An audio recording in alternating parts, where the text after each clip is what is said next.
Right, I'm at the Legends place there. He's in the background jump starting one of my cars because the battery is not coming back to life on that Hyundai.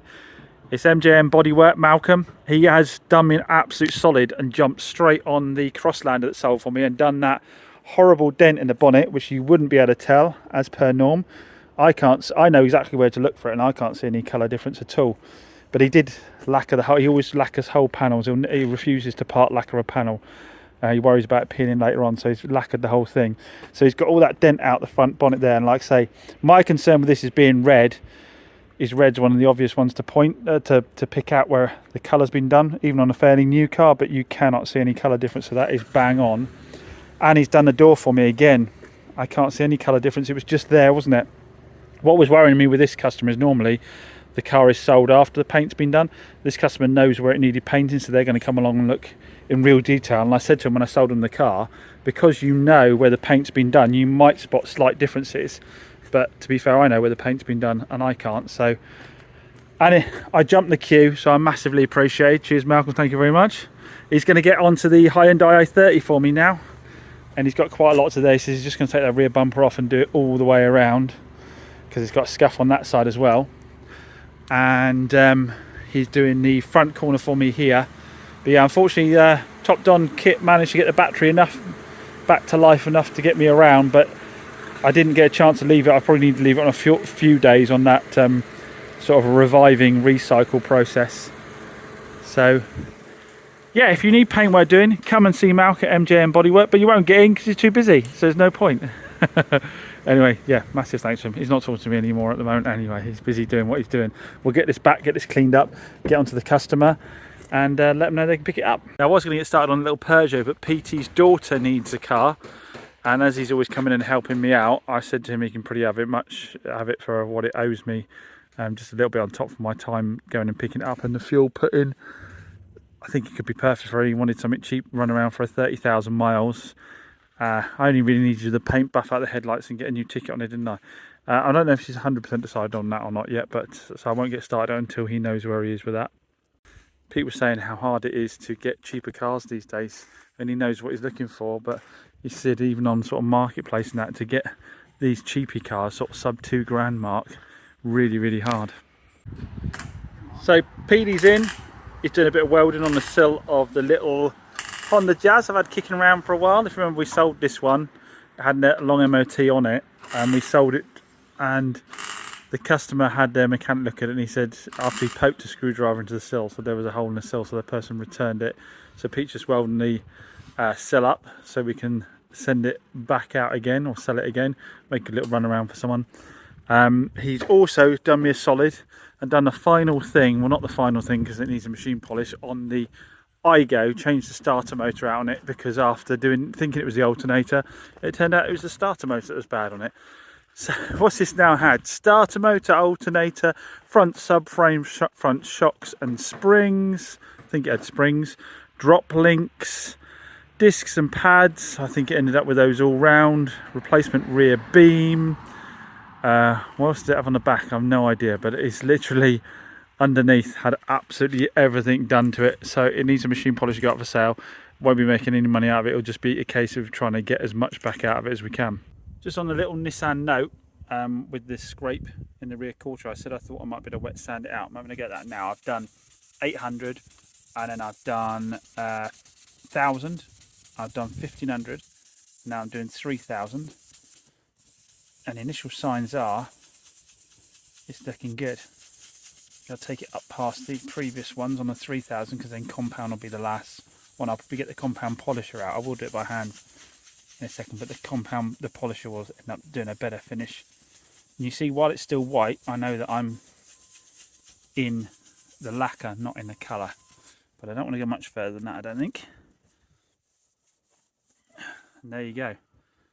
All I'm left with is a tiny little mark on the edge, which hopefully I've got a colour that I can just about touch in, so I won't actually have to paint that section at all. The light scratches, some very bits of the light scratching still left there, but nothing more than really a hedgerow scratch now rather than the gouge there earlier. Hopefully I can show on screen in a second what this looked like before, in case this isn't on the same video that I did the previous bit on.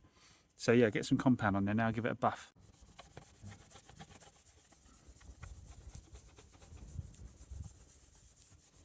So this won't take any more of the scratching out, but it'll take obviously the dull finish from the sanding out of it. Right, to my cupboard of cans. Now I vaguely remember doing a Ford Fiesta in a very similar light blue. Sometimes it's a case of just cracking them all out and seeing. No, that's a very dark blue. That's not the Ford one, is it? What's the Ford one? Here we go. What's this one here? Oh, that's a Fiat. It's a dark metallic blue. I could put that in a pot and add some white to it and maybe get that looking decent. Dacia metallic blue. That's dark as well, I'm pretty sure. Yeah. I should spray the top of the lids really, shouldn't I? So that's a Fiat. That is it's a brighter blue, I think, that one. Fiat blue. That's closer, isn't it? See, that's a bit closer. Still a bit too bright. But the closest so far. What's this? Mint green. Right, I'm going to keep you on camera doing this for every day. See if I can't find it a second. Right, I can't find that blue, but I think this Hyundai silver metallic blue with one of the other blues, possibly that blue there mixed together. The Fiat one might get close. Well, I've got something that's the maximum my skill level can achieve, using a white and the blues and a little bit of silver. So we'll get some on a dipstick there and we'll see what it looks like. I have to say, sorry, not showing you we'll get some on a little dipstick here. We'll see how close it is. On shot, there we go.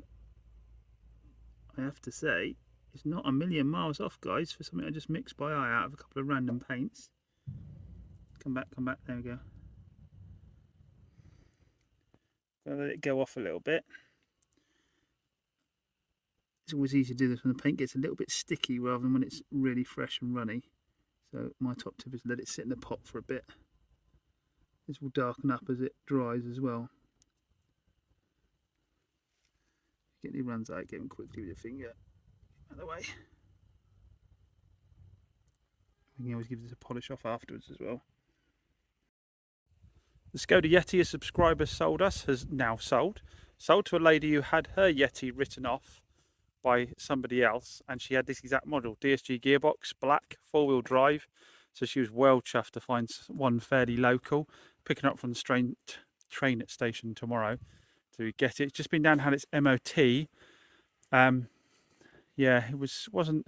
I think we ended up spending about £400 on it, and nothing major. It just needed 2 tyres, suspension arm, I think it was. The bushings were worn on. So I think, yeah, the total bill, including the actual cost for the 50 quid for the MOT, was £400.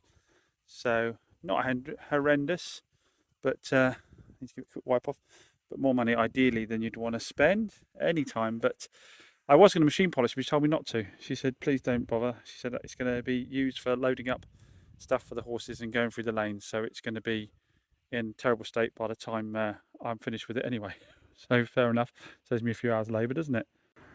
Let's see if we can't tidy this BMW up a little bit. Petey tells me that the chain is on the front on these ones, not the back. So actually putting a timing chain on it with the margin I've got might not be a bad idea, but we'll see how it cleans up first. Petey's going to take the little Toyota out for a spin. And now he's fitted the starter motor because it's been sitting around a while. So make sure the dirt is off the discs and stuff before we give it a polish and put it up for sale. He's brought the Honda back out again. Now he's done that. I told him if he could paint the sills afterwards. Not black though, silver. It's not the exact silver, but it's better than them being black. So he's painted the other side to match as well. So here is what he's done. Along the bottom there, he's welded it up. He's put the seam sealer on and just sprayed it all silver to match. Like I say, the other side, even though it didn't need any welding, we did it just so they match each other. So we'll get that cleaned up and get up for sale as well. Again, it's not a car that's making me profit, it's just a car that's putting some money back in the bank and cutting back on the amount of stock I have sitting around out here. So yeah, let's see how we get on getting this BMW cleaned up and decide whether it's worth getting involved in it or not.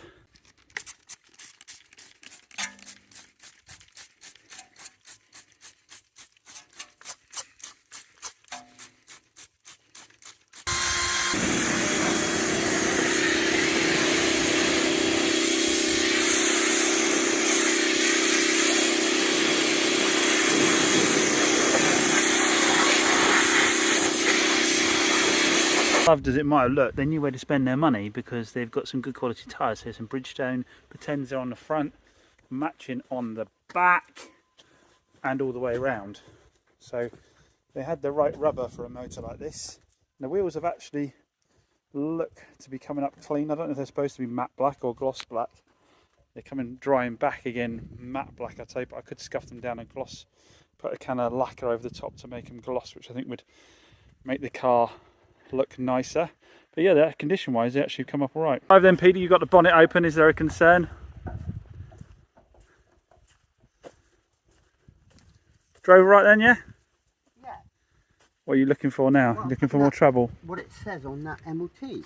What was that about? Oh, the nuts on the... Yeah. Yeah, someone was being very picky on the MOT. They've mentioned that these nuts, for some reason, they've decided they don't look factory or they aren't the right length. But they're the ones that came with the struts when we bought it, and they're seated properly. So yeah, it was just someone being a bit finicky on the MOT. Oh my God. I think we might put it in for another MOT because again, I think we've got someone being a bit finicky on a few bits and bobs on this. That, they've said about the brake pipes and they've replaced them. Yes. But it's still on there. Yeah, I don't know. Yeah, I think you'd probably do with a fresh ticket on this because it doesn't read particularly well at the moment, even though it's actually a really good car with all the work we've done on it. Well, I suspected with a basic clean-up, it's not come up bad. It still needs really badly detarring to get all the little black dots off it. Yeah, I could do with machine polish as well, I'd say. But actually, it's not come up as a bad-looking car. In terms of bodywork-wise, only spotted a couple of bits to do. We got a bit on the back bumper here. White's nice and easy. And I think someone's opened the door on a curbstone or something and then not treated it afterwards, so it's got a bit of rust down there on the bottom of the door, but that, again, very easy to treat. That's not going right into the metal. That would sand back fine and it'd be an easy paint. And then, to be fair, bodywork wise, it would be okay touching the bits of black on the wheel, maybe scuff them up and lacquer them, because like I say, I'm not sure if they're supposed to be matte black or not. Someone will tell me in the comments down below. I'm sure maybe it was an option. And the interior, give the interior a good value. You've got a good looking car, so it's all going to come down to what it would cost to potentially get a timing chain fixed. And I'm not sure, Pete left less confident that the timing chain was on the front of the engine. I'll need to double check that in a second. Don't forget, the latest Raffle is live, and it is for this 2015 Seat Ibiza 1 litre manual. It's in lovely condition. We gave it to Malcolm, our painter, if you remember, and he did the bit of paint on it. It's now in fantastic condition, inside and out. It's got a recent, fresh, advisory-free MOT on it. It's got good service history, I believe, if I recall correctly. We'll also be sending it out the door with a warranty, so there'll be a 3-month, 3,000 mile warranty included as well. So perfect first car for someone or a family runabout, all set to go. If you're not that bothered about the car, there's an alternative of £2,500 cash, so you can have that instead of the car if you wish. The charity we're supporting with this raffle is the Torrington Food Bank. So that is just up the road from me. And we said we were going to support a charity, a small charity, where our donation can make a really big difference. And I'll give you a few more details on that in a later video of why we chose them and how some of our subscribers are connected to them as well. So that will be the charity that will benefit from it. So even if you don't win the car, you know you will be helping out a charity as part of the process of entering. And we have got some early bird special offers where you can get a load of tickets free. I think if you buy 5 at the moment, you'll get 5 free. If you buy 10, you get 12 free, and it goes up from there. So there's a load of free ticket special offers as well. I think they're called bundle offers when you get to the site. I will put a link in the video description to the raffle.